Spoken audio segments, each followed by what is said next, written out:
Hello, so this is a list of 20 diversion tactics highly manipulative narcissists, sociopaths, and psychopaths use to silence you.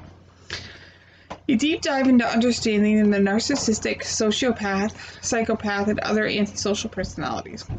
Toxic people, such as malignant narcissists, psychopaths, and those with antisocial traits, engage in manipulative behaviors and relationships that ultimately exploit, demean, and hurt their intimate partners, family members, and friends. They use a plethora of diversionary tactics that distort the reality of their victims and deflect responsibility. Although those who are not narcissists can employ these tactics as well, abusive narcissists use these to an excessive extent in an effort to escape accountability for their actions. So this is another article I got from the college, so that's what I'm reading. This was written April 4th, 2019. So first we have gaslighting. I've talked about gaslighting quite a bit. I did it in an emotional video, and I actually did a video on gaslighting.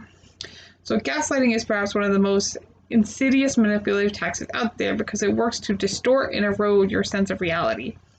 It eats away at your ability to trust yourself and inevitably disables you from feeling justified in calling out your abuse or mistreatment. So next there's projection.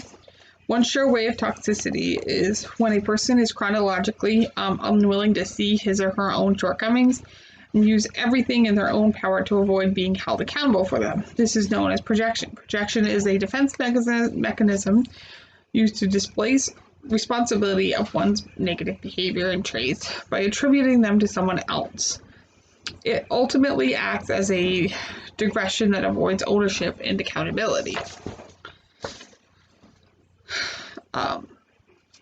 So then we have number 3, nonsensical conversations from hell. If you think you're going to have a thoughtful discussion with someone who is toxic, be prepared for epic mindfuckery rather than a conversational mindfulness. Malignant narcissists and psychopaths use word salad, circular conversations, ad hominem arguments, projection, and gaslighting to distort you and get you off track. Should you ever disagree with them or challenge them in any way, they do this in order to discredit, confuse, and frustrate you, distract you from the main problem, and make you feel guilty for being a human being with actual thoughts and feelings that might differ from their own. In their eyes, you are the problem if you happen to exist. 4, blanket statements and generalizations. So malignant narcissists aren't always intellectual masterminds. Many of them are intellectually lazy. Rather than taking the time to carefully consider a different perspective, they generalize anything and everything you say, making blanket statements that don't acknowledge the nuisance in your argument or take into account the multiple perspectives you've paid homage to. Better yet, why not put a label on you and that dismisses your perspective altogether? Then 5, deliberately misrepresenting your thoughts and feelings to the point of absurdity. I don't think this one really needs explanation, but it's basically they're weaving tall tales to reframe what you're actually saying as to a way to make your opinion look absurd or hideous or heinous. And then 6, nitpicking and moving the goalpost. The difference between constructive criticism and destructive criticism is the presence of a personal attack and impossible standards. These so-called critics often don't want to help you improve. They just want to nitpick, pull you down, and scapegoat you all in any way they can. So 7, changing the subject to evade accountability. This type of tactic is what I like to call "what about me" syndrome. It is a literal digression from the actual topic that works to redirect attention to a different issue altogether. Narcissists don't want you to be um, the topic of holding them accountable for anything. 8. Covert and other threats. Narcissistic abusers and otherwise toxic people feel very threatened when their excessive sense of entitlement, false sense of superiority, and grandiose sense of self are challenged in any way. They are prone to making unreasonable demands on others while punishing you for not living up to the impossible to reach expectations.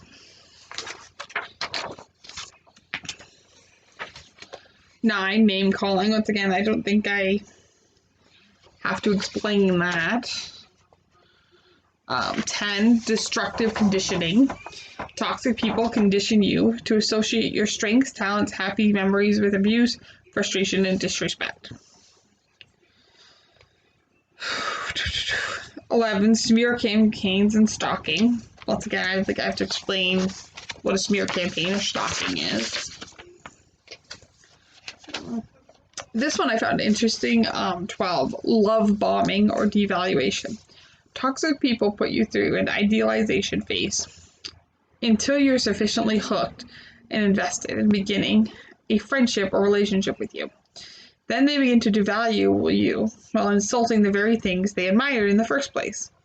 Another variation of this is when a toxic individual puts you on a pedestal while aggressively devaluing and attacking someone else who threatens their sense of superiority. Narcissistic abusers do this all the time. They devalue their exes to their new partners, and eventually the new partner starts to receive the same sort of mistreatment as the narcissistic ex-partner. Ultimately, what will happen is that you will also be on the receiving end of the same abuse. You will one day be the ex-partner they degrade to their new source of supply. You just don't know it yet.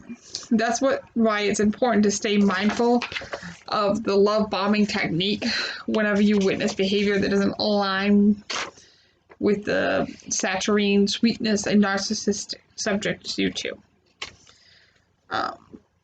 13. Preemptive defense. When someone stresses the fact that they are a nice guy or girl, that you should trust them right away, or emphasizes their credibility without any provocation from you whatsoever, be wary. 14. Triangulation. Bringing in the opinion, perspective, or suggest threat of another person into the dynamic of an interaction is known as triangulation.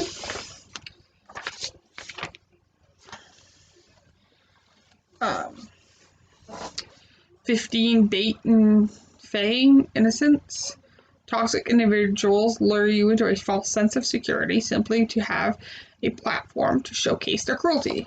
Baiting you into mindless, chaotic argument can escalate into a showdown rather than quickly with someone who doesn't know the meaning of respect. So they'll bait you into, 16. Boundary testing and hovering. Narcissistic, psychopaths, and otherwise toxic people continually try to test your boundaries to see which ones they can trespass. The more violations they're able to commit without consequences, the more they'll push the envelope.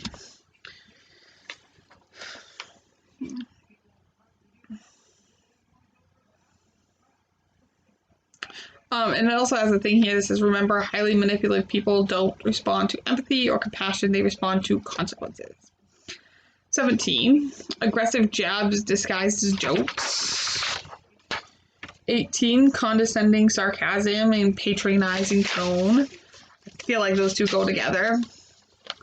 And 19 and 20, I think, also are ones I don't really have to explain. But 19 is shaming and 20 is control.